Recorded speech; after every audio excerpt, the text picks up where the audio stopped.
Kamala Harris.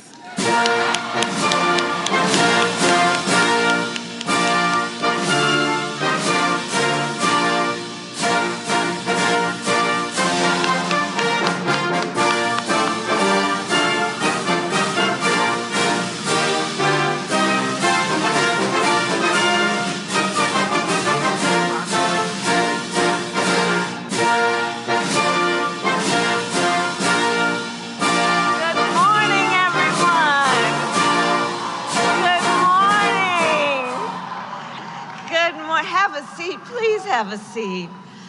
Oh, it is so good to be here with all my sisters and brothers. Let me just thank Vice Chair Boykinstown for that incredible introduction. It means so much. My team was back there and said, my goodness, you know, over the years, we've done some things, and it's nice to know that it is having the impact that it is having. So I want to thank you, Madam Vice Chair, for that introduction. It really means a lot.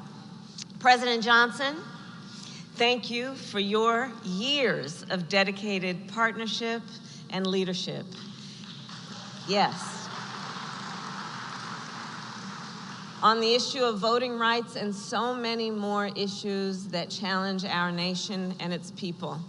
I have worked with President Johnson over the years where we have been in small rooms, where we have been in the Oval Office, where we have been in large rooms such as this. He is the same person wherever he is, and he is a person who is always fighting for the people and the best of who we can be as a nation. And I admire and respect the hard work and determination that you put into this most important position as the president of our NAACP. Thank you.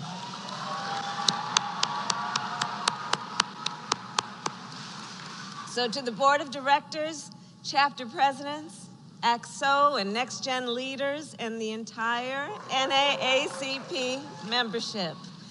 To Secretary Marcia Fudge, who is with us today.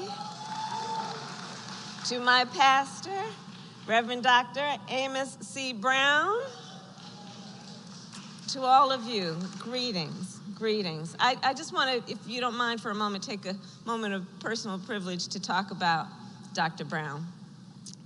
He has been on this journey with me every step of the way from when I first thought about running for public office almost 2 decades ago.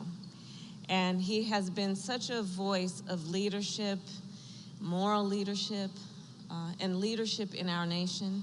And so I want to thank you, Dr. Brown, for all that you are, all that you are. So as many of you know, I am a proud lifetime member of this organization.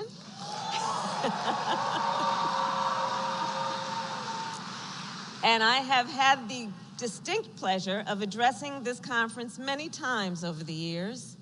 And I am honored today to address you for the first time as Vice President of the United States.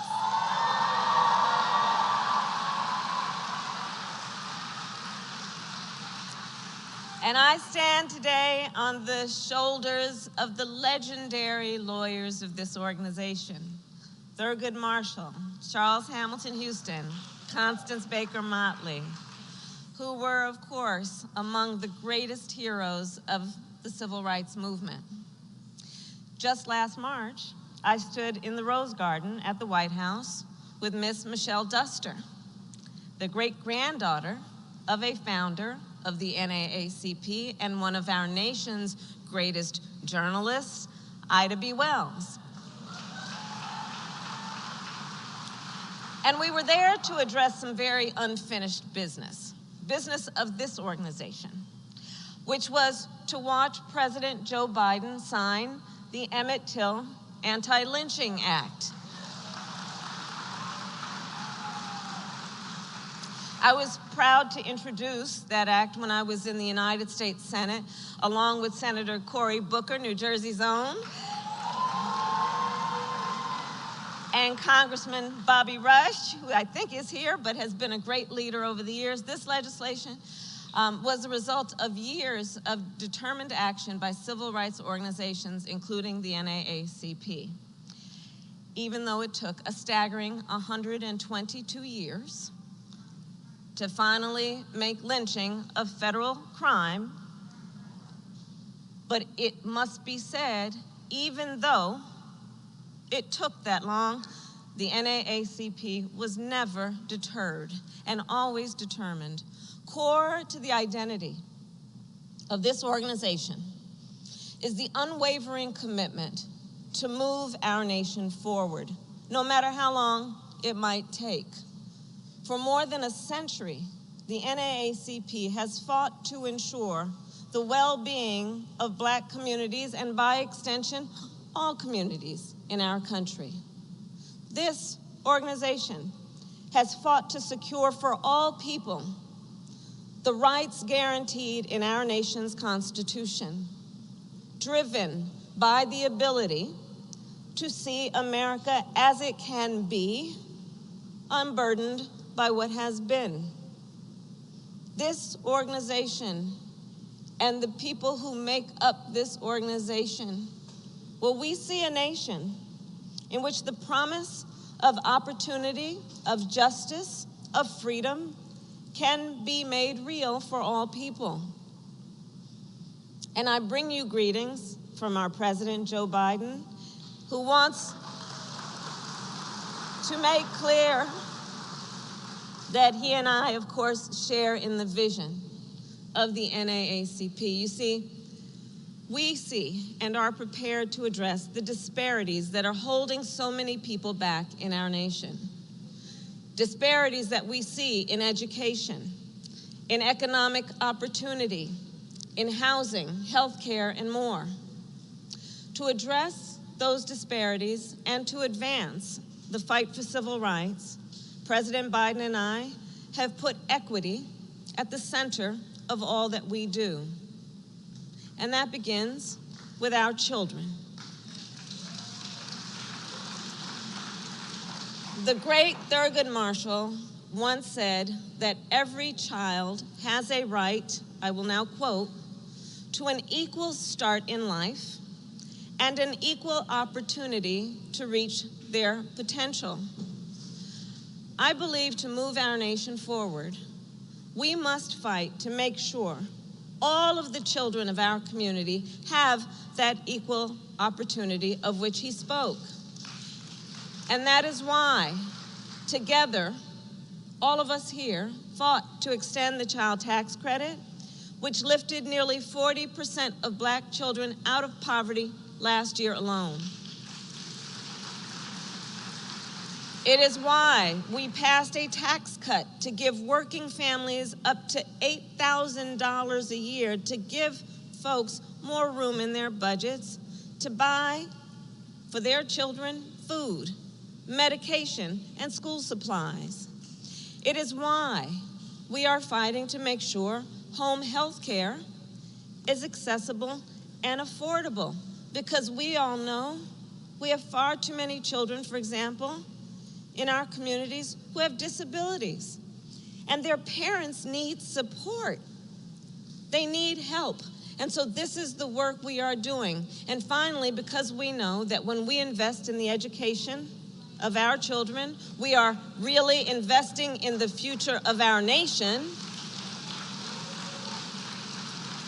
That is why, as Madam Vice Chair mentioned, we invested an historic $5.8 billion, that's with a B, $billion in our HBCUs, so they will remain the center of academic excellence. Leaders of the NAACP, to move our nation forward, we must also, as has been discussed, make sure that our mothers, our daughters, our sisters, and our aunties have the health care that they need to thrive. And that is why we are leading the fight to address the maternal health crisis. Today in America, Black women are 3 times as likely to die from pregnancy-related causes. Native American women are more than twice as likely to die. Rural women are more than 1.5 times more likely to die. So we have elevated, for an obvious reason, the issue of maternal health, so it will be a national priority. And building on the work that we have all done together over the years, for the first time, I was proud to convene women from around the country at the White House to discuss this critical issue. And we took action then, because it can't just be about words, to provide resources to hire and train doulas, to advance culturally competent care, and to research the contributors to maternal mortality, because included in those contributors are racial bias in the healthcare delivery system. Included in those contributors are the stressors that Black women face in life. And we need to research and make clear and speak honestly about all of those issues, again, as a national priority.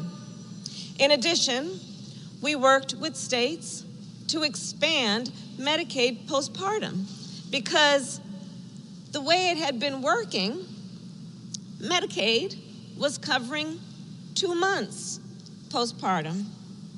Now, she just gave birth to a human being. So we are now extending and working with states that it will be expanded to 12 months of postpartum care.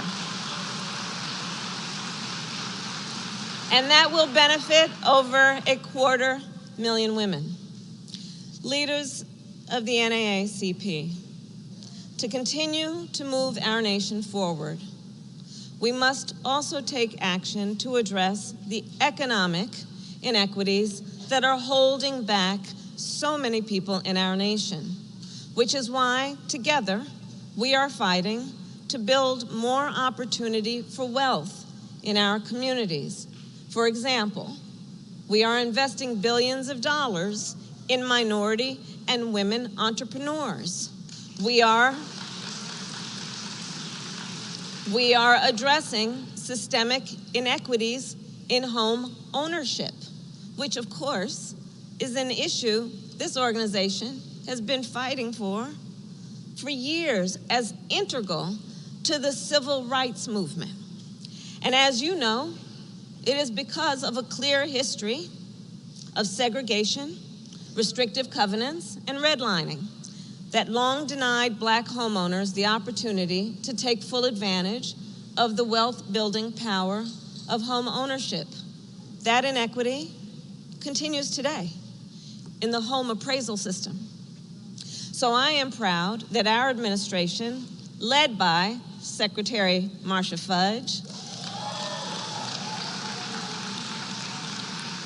is working to eliminate racial bias in home appraisals so that Black and Latino families can fully realize the true value of their homes and pass that value to their children and grandchildren.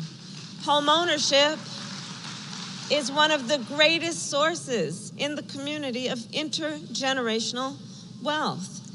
However, we know that still, in this ongoing fight for civil rights on housing, that we are hearing the cases of, for example, a Black family trying to sell their home, and they get the appraisal, and they just know it is not the true value of their home. And so you've heard the stories about how they'll then encourage friends of the family, a white family, to come in, and then the white family will put the pictures up of their family, and then that appraisal gets done, and it's for a much higher value. Same house, same neighborhood.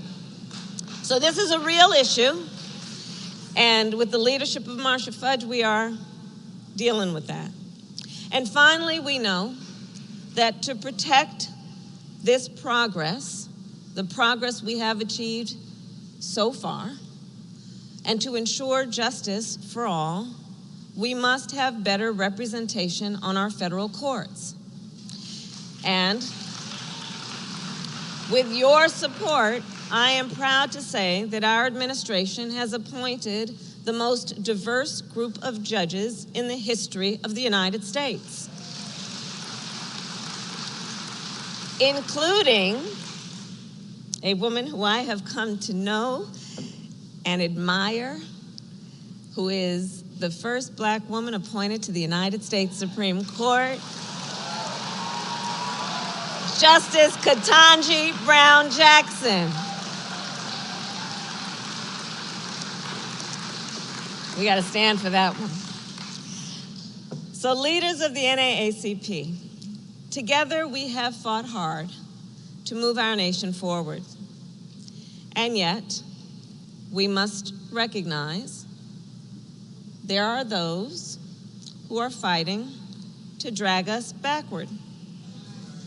Extremist, so-called leaders who are attempting to undermine our democracy and assault our most fundamental freedoms. The freedom to be safe from gun violence, the freedom to make decisions about our own bodies, and the freedom to vote. So I will address them in turn. First, the freedom from gun violence. So recently, I visited Buffalo, New York, to attend the funeral of an 86-year-old grandmother who went to the grocery store after, as she often did, spending the day with her husband, who was in a nursing home, Mrs. Whitfield.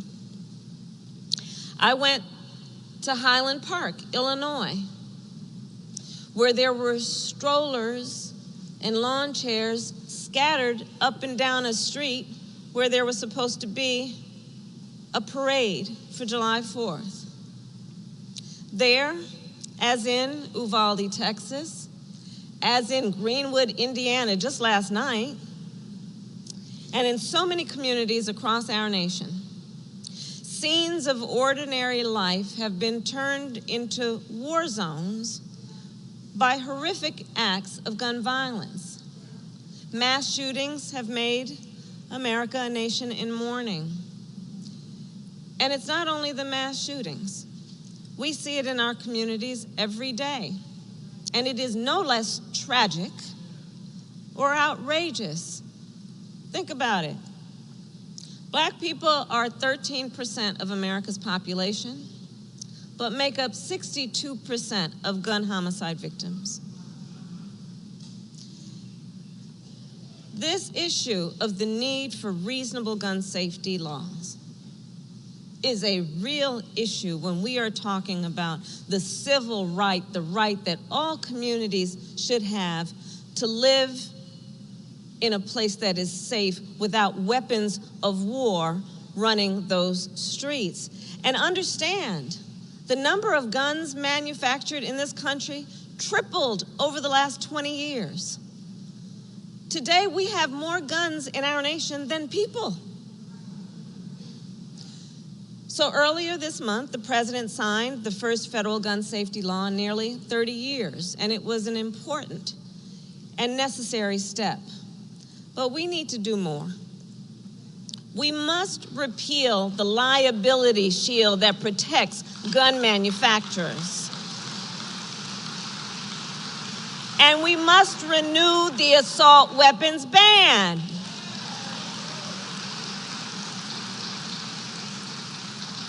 You know, an assault weapon, like many things, there's a design, there's a purposeful design. Well, for the assault weapon, the design is to kill a lot of human beings quickly. There is no reason for weapons of war on the streets of America.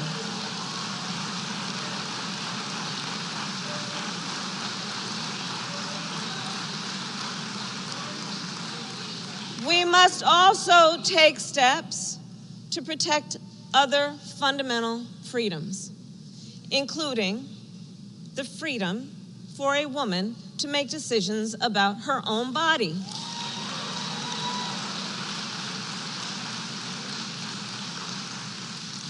And you know, on this subject, it's important to note that to support a woman's ability, not her government, but her, to make that decision does not require anyone to abandon their faith or their beliefs.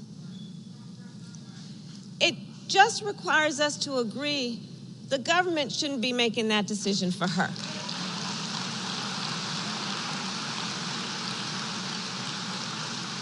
And think about it. For the first time in generations, the United States Supreme Court, the highest court of our land, the former court of Thurgood Marshall, took a constitutional right that had been recognized from the people of America, from the women of America. We know, NAACP, that our country has a history of claiming ownership over human bodies.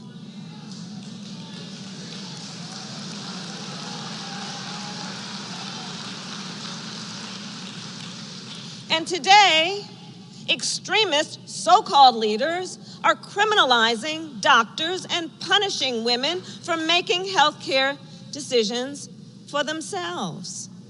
Personal decisions that is her right to make in consultation with her doctor, her pastor, her priest, her rabbi, her loved ones, not her government telling her what to do.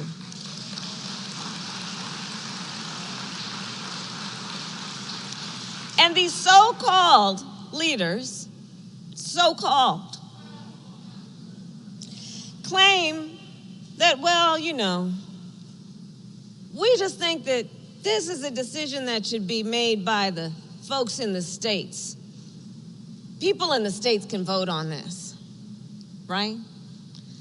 But at this moment, many of those same so-called leaders are the same ones who are passing laws to restrict the ability of people to vote. Laws, they're passing laws, the same people. Laws that ban drop boxes and restrict early voting. Laws that make it illegal to give people food and water for waiting in line to vote. Undemocratic laws, un-American laws.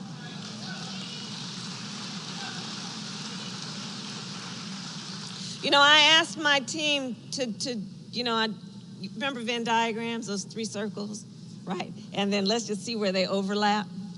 So I asked my team, I said, you know, do a Venn diagram on 2 circles for me. And in particular, the overlap of states that are attacking the freedom to vote and attacking women's freedoms over their own bodies. There are 10 states that are doing both. Here's the point. Our freedoms are all connected. Consider the freedom to vote. The freedom to vote is the freedom that unlocks all others. It is a catalyst for economic justice, for social justice, for racial justice. And generations of leaders gave their sweat, their tears, their blood in its defense. You know, earlier this year, many of us were together in Selma, Alabama, as we have been before, this year to commemorate the 57th anniversary of Bloody Sunday. Standing there, shoulder to shoulder, with leaders who return to the Edmund Pettus Bridge every year, it was clear, while we honor the history of the movement, we must recognize the dream of the movement remains unfinished. So, no matter how many times they push us back, we will continue to march forward. And we will pass the John Lewis Voting Rights Advancement Act and the Freedom to Vote Act.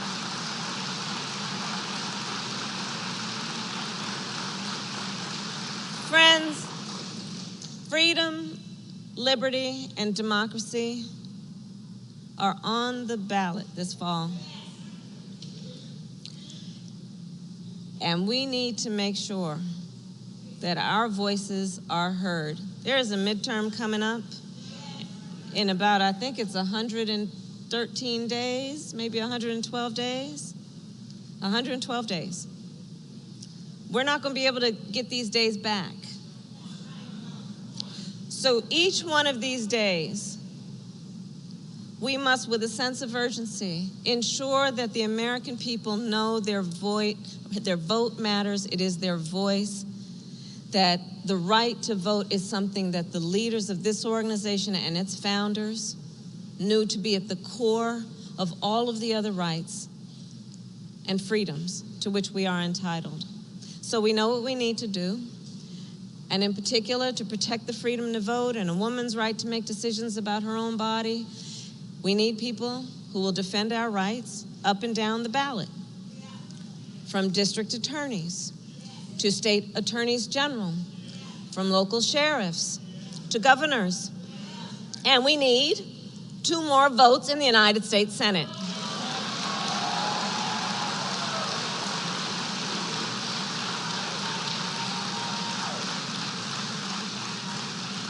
We will not, and the President has been clear, we will not let the filibuster stand in our way of our most essential rights and freedoms.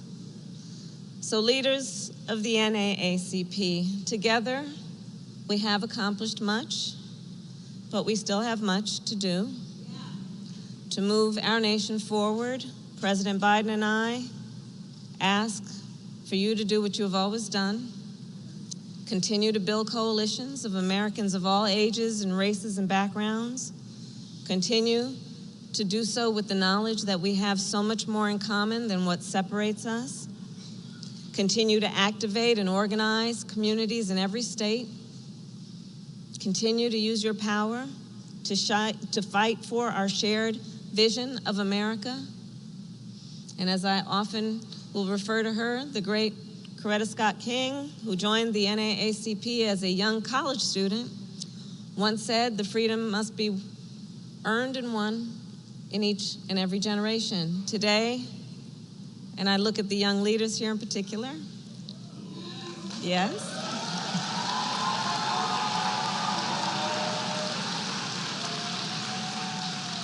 Today it is our collective turn, but we're counting on you all. Because today we have been called to create a more fair, more equal, and more just America. So today, let us recommit to answering the call. God bless you, and God bless the United States of America.